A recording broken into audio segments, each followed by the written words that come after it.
Neel, take us through your career. You have a very interesting track record. You're an engineer. You've been on Wall Street. You've been in government.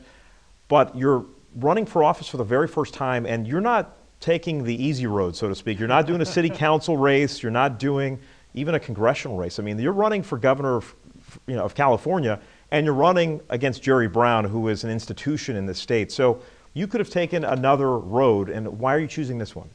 We have huge challenges in California. You know, we have one of the highest unemployment rates in America. 17% of Californians either have no job or a part-time job.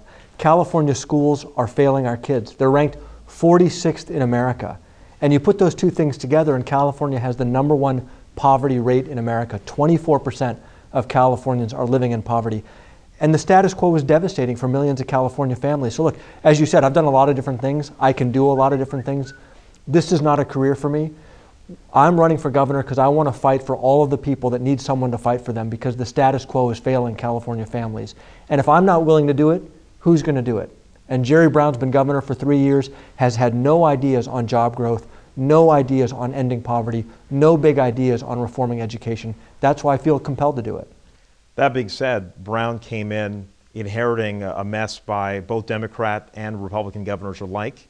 He has a lot of momentum. So how do you stem the tide against someone with his track record? Well, he has momentum, but it's a record of failure. So yes, he's claiming credit for balancing the budget, but that's just because the stock market went up last year. He didn't actually deal with the fundamental structural issues facing our economy. And again, 24% poverty. You know, Governor Brown just delivered the State of the State address last month. He did not even mention once the people living in poverty in California. He's going around telling everyone the state's back, he's fixed all the problems. But the families that I meet across the state are saying, what's he talking about? So if you actually look at the poll numbers, people generally like him, but very few voters think he should be reelected because they know that their families are struggling. You know how many college students I meet with who are graduating with thousands of dollars of debt and no job? That's a huge problem. You know, California should be #1 in the country in job growth. It should be #1 in education. It should be number 50 in poverty. It's turned upside down.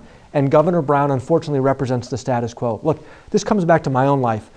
I was born, my parents came here from India about 50 years ago. We were not wealthy.